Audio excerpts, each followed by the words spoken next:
আমেরিকার ভক্ত, তিনি একবার কলকাতায় এসছেন। কলকাতায় এসে স্বামী লোকেশ্বরানন্দ মহারাজের সঙ্গে দেখা করছেন।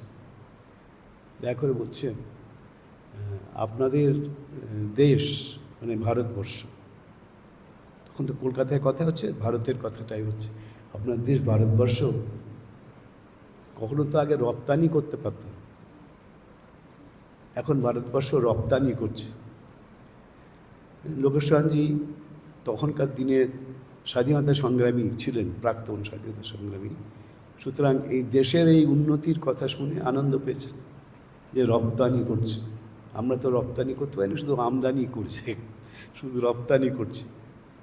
তো লোকেশ্বরানজি একটু বিস্মিত হয়ে জিজ্ঞেস করলেন, কী রপ্তানি করছে?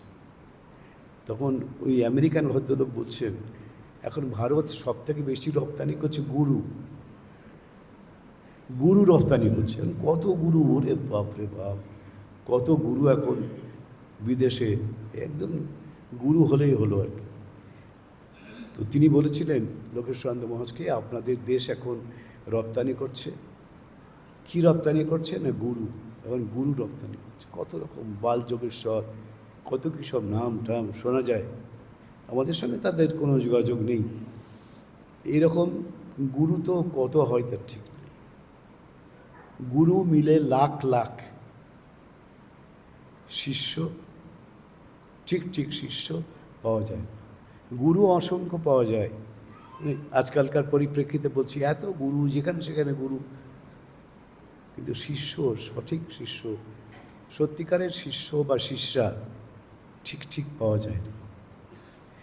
তাই শ্রীরামকৃষ্ণ হচ্ছেন সেই লোকগুরুদের মধ্যে পড়েছেন, সেই শ্রেণীর অন্তর্ভুক্ত হয়েছেন, যেই শ্রেণীর মধ্যে রয়েছেন ভগবান রামচন্দ্র, ভগবান শ্রীকৃষ্ণ, ভগবান বুদ্ধদেব, ভগবান শ্রীচৈতন্য।